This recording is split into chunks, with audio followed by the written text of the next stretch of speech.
Hello, my name is Jonathan Hyam, and I'm the curator of music and recorded sound here at the New York Public Library for the Performing Arts, located at Lincoln Center. Welcome to Remote Links, a series of videos exploring the life and legacy of composer and artist Maryanne Amacher. The New York Public Library is proud to be home to Maryanne's archive, where it will be available to the public for years to come, free and open access. I'd like to introduce you today to Remote Links as a series that will be hosted by Bill Dietz and Amy Cimini, editors of Maryanne Amacher's selected writings and interviews. I'm thankful to Bill and Amy, Blank Forms, the publisher, as well as the Cervalvis Foundation, whom we partnered with on this series. Thank you and enjoy. Thank you, Jonathan. Our guest today is Darla Migan. Darla is an art critic based in New York City. She completed her PhD in philosophy with a dissertation on orienting authentic judgments and Adrian Piper's contributions to Black aesthetics.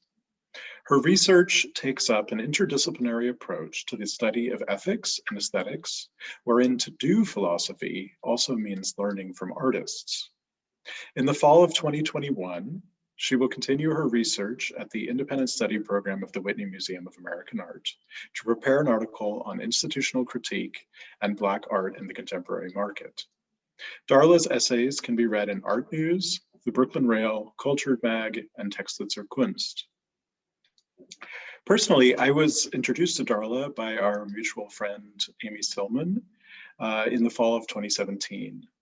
The occasion of our introduction was the closing of an exhibition that featured both a lecture by Frank B. Wilderson III and a dance party. And there's something in that particular constellation of our meeting that helps me articulate what I find so compelling and inspiring in Darla's work.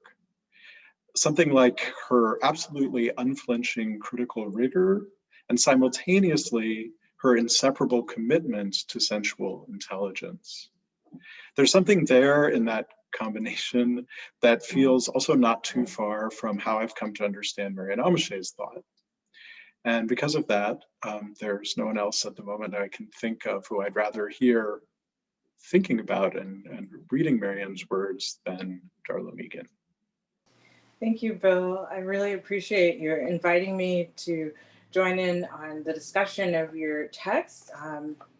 I'm just getting to know more about Maryanne Amacher, and I'm really excited to participate in this programming. Thank you. After meeting John Cage in 1968, Amacher meditates on his musical thought in relation to her own in this note, a reference to William Blake's poem and book of engravings, Europe, a Prophecy, conjures a divine female mind in epochal time as a touchstone for how Amacher has experienced Cage's music. So I'll begin reading the note now, just to give it a little preface here.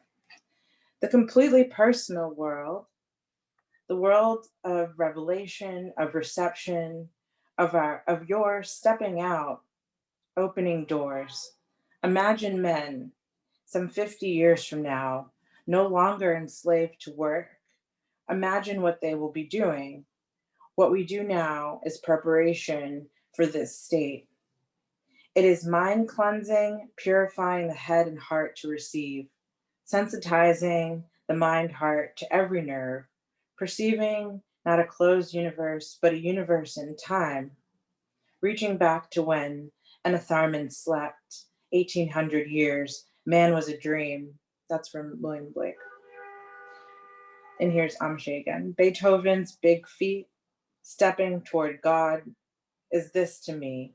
Revelation that steps out, inducing this experience of time and creates a relation for man, identifies him with his imagining source, prepares his mind for love, to that distant civilization when man's main occupation will be as guest and as host to men of his own planet as well as to other life forms.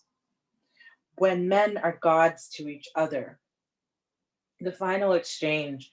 In your music alone did I hear the walking out there, your listening, sensing on the way, the foliage, the flowers, the strange earth forms you pass along the way.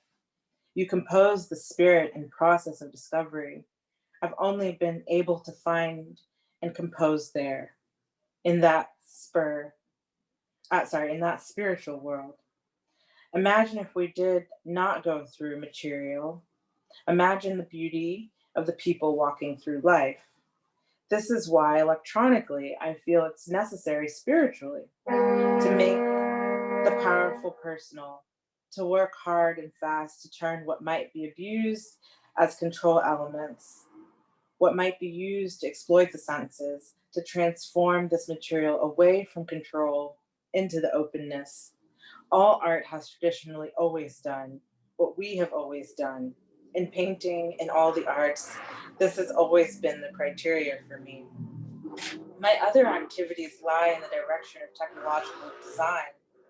Here, I use the sensibilities I have acquired, the musician, as a musician, to sense as a special sensor, and begin pathways to design for ongoing time, which once leisure is fully acquired, my vision, there will exist only the completely total, non-stylized personal works. That as in the non-academic, non-Western cultures represent really something, the energy of spirits, the masterworks. Quote, as a man has lived and totally given over his mind, unquote, the radiance which only comes from this, the rest will be useless, only a reflection of the insanity and games of this era. To be useful then is to provide pathways in terms of mind preparation, personal content of one's work, to bring content to technology. The necessity to make researches here requires constant work before the design of other circuits can be made. Otherwise, we are producing toys, artist, engineer collaborations, gadgetry, which will require another 50 years to bring content to. I don't know if I need to reread that, but what I was thinking about after reading this text, which is really feels like a letter to your someone you respect, someone whose work you respect and whose admiration you are inquiring after for your own projects and your own vision. And I was really struck by the way in which she talks about her spiritual work electronically, and I'll reread that part again. This is why electronically I feel it's necessary spiritually to make the powerful personal, to work hard and fast, to turn what might be abused as control elements, what might be used to exploit the senses, to transform this material away from control into the openness all art has traditionally always done, what we have always done. In painting and all the arts, this has always been the criteria for me. And it really strikes me that this is the way in which I also work in terms of thinking with artists. It's perhaps a strange transition away or towards contemporary art after having worked on longstanding questions of ethics and aesthetics and philosophy. But for me, it seems they're artists working in that same vein and always have been, despite the conditions of the market, which would perhaps put us in a position to always need to create the next best, newest, shiny toy. And I really appreciate Maryanne and feeling inspired by her, and to keep my vision and to keep working with artists who also share that vision. Thank you. Thank you, Darla. That was wonderful. And you were also the first in our series. So thanks for having taken that on. It's funny, Amy and I, having spent so much time with these texts, have read them so many times and looked maybe, all too close at them in the editorial process. And yet hearing them again as we read them made me sort of hear them anew again. So that's really refreshing. And I can only say that I'm really, really happy that you're now a reader of